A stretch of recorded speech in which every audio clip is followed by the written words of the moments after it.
नमस्कार मित्रांनो, स्वागत आहे तुमचं डी मराठीच्या आणखी एका नवीन व्हिडिओवर.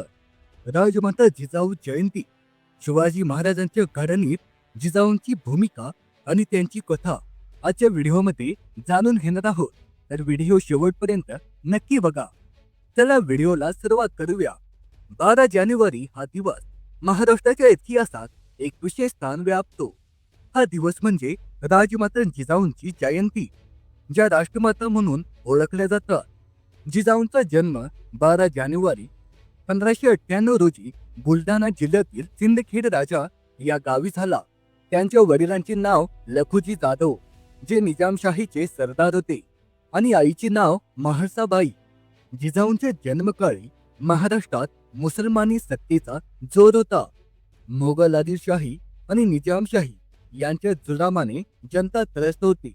शेतकरी, मजूर, स्त्रिया सगळे पारतंत्र्यात जगत होते.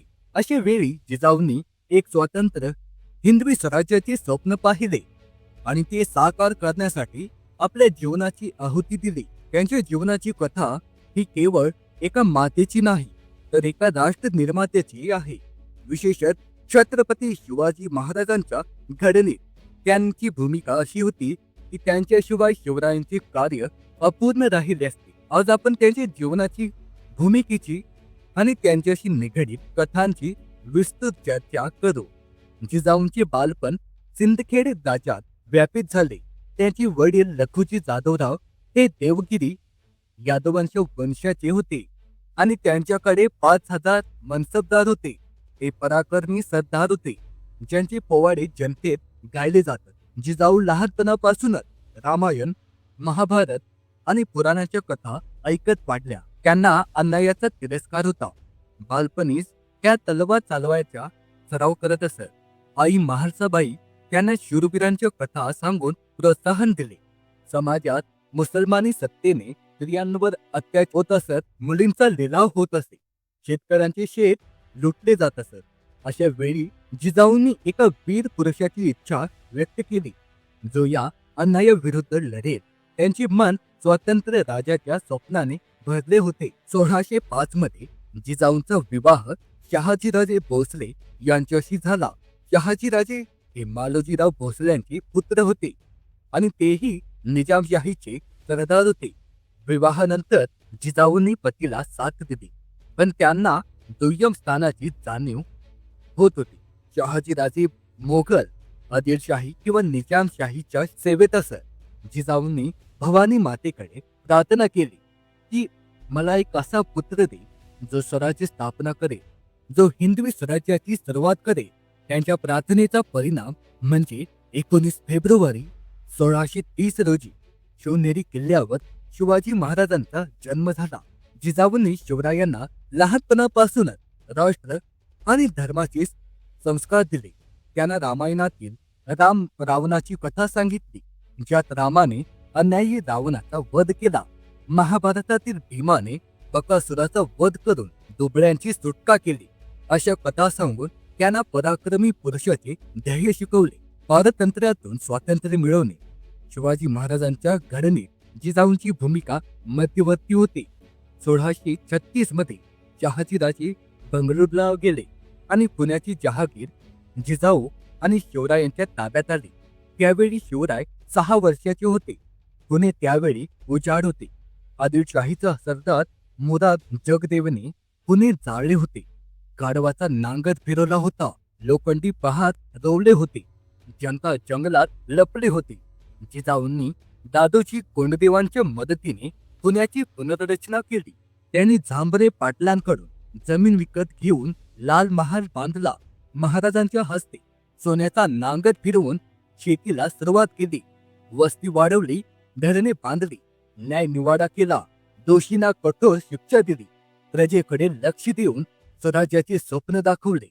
या काळात जिजाऊंनी शिवरायांना राजकारभार शिकवला. समान न्याय कसा द्यायचा, अन्यायकार्यांना कशी शिक्षा द्यायची हे दाखवले. एक कथा अशी आहे की जेव्हा शिवराय 16-17 वर्षाचे होते, तेव्हा त्यांनी दसऱ्याच्या दिवशी सीमोल्लंघन करून आदिलशाहीच्या तिजोरीतून सोने लुटले. ते सोने जिजाऊंकडे आणले. जिजाऊ म्हणाल्या, शिवबा, लक्ष्मी मागे धावू नका, ही कृतज्ञवान माणसांच्या पाठी येते. लक्ष्मीला पाठीशी ठेवा, संकटे समोर पहा. या शिकवणीने शिवरायांनी संपत्तीचा अहंकार टाळला आणि स्वराज्यासाठी लढा दिला. दुसरी कथा, रोहिडेश्वर किल्ला जिंकल्यानंतरची शिवराय भेटीला निघाले. जिजाऊंनी वस्ती, फौजेचे खाणेपिणे, जनावरांचे दाना पाणी यांची काळजी घेण्यासाठी सांगितले. चिधा आणि वैरण पाठवले. रयतेला त्रास होऊ नये म्हणून पद्धत कायम ठेवली. या कथेतून प्रजा वत्सलाचे धडे मिळतात. आदिलशाहीने शहाजीराजांना कैद केल्यावर तह करून सुटका झाली, पण केले गमावले. दुःखी शिवरायांना जिजाऊ म्हणाल्या, शोभा. अर्जुनाने बृहनंदा होऊन पायात चाल बांधली.